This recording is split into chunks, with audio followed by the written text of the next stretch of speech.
Hi అండి. నేను ఈరోజు చేపల కూర చేశాను. చాలా బాగుందండి చేపల కూర. చేపల కూర కోసం నేను ఇక్కడ చిన్న చిన్నవి చేపలు తీసుకున్నానండి. ఇక్కడ ఉల్లిపాయలు తీసుకున్నానండి. 4 పెద్ద పెద్ద ఉల్లిపాయలు తీసుకుని ముక్కల్లా కట్ చేసుకుని ముక్కల్లా కోసుకున్న తర్వాత ఇలా వేపుకున్నానండి. చేపల కూరలోకి నూనె ఎక్కువ ఉంటేనే బాగుంటుందండి. ఇలా ఉల్లిపాయలన్నీ దోరగా వేగిపోయిన తర్వాత ఒక టమాటా కోసుకొని వేసుకున్నాను. ఇలా ఉల్లిపాయలు టమాటా కూడా బాగా వేగిపోవాలండి. వేగిపోయిన తర్వాత దీంట్లో పసుపు, ఉప్పు,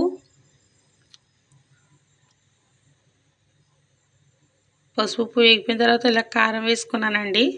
మనకి సరిపడగా కారం వేసుకోవాలి. ఎక్కువగా తింటాం కాబట్టి కొంచెం కారం ఎక్కువ వేసుకున్నాను.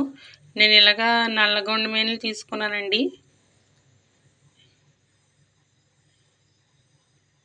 ఇలా నల్లగొండ మీనలు తీసుకున్నాను చిన్నవి.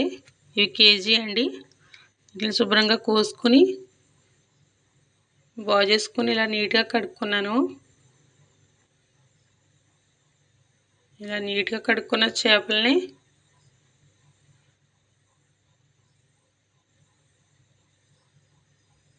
వేగిపోయిన ఉల్లిపాయల్లో వేసేసుకున్నాను. ఇలా మొత్తం చేపలన్నీ వేసేసుకున్న తర్వాత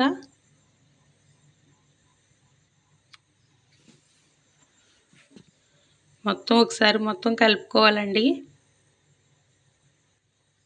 ఇలా మొత్తం కూడా ఉప్పు కారం చేపలకు పట్టేసేలాగా మొత్తం ఒకసారి కలిపేసుకుని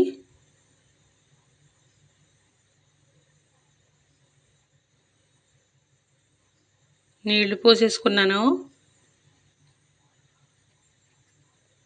ఇలా నీళ్లు పోసేసుకుని మొత్తం ఒకసారి మళ్ళీ కలిపేసాను.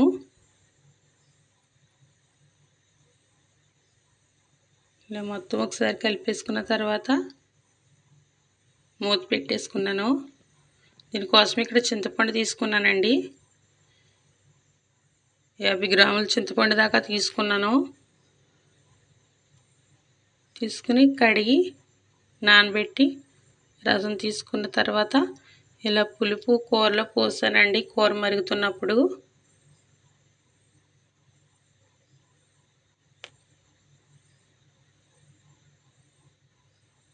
పులుపు ఎక్కువ ఉంటేనే బాగుంటుందండి చేపల కూరలోకి ఎప్పుడైనా సరే.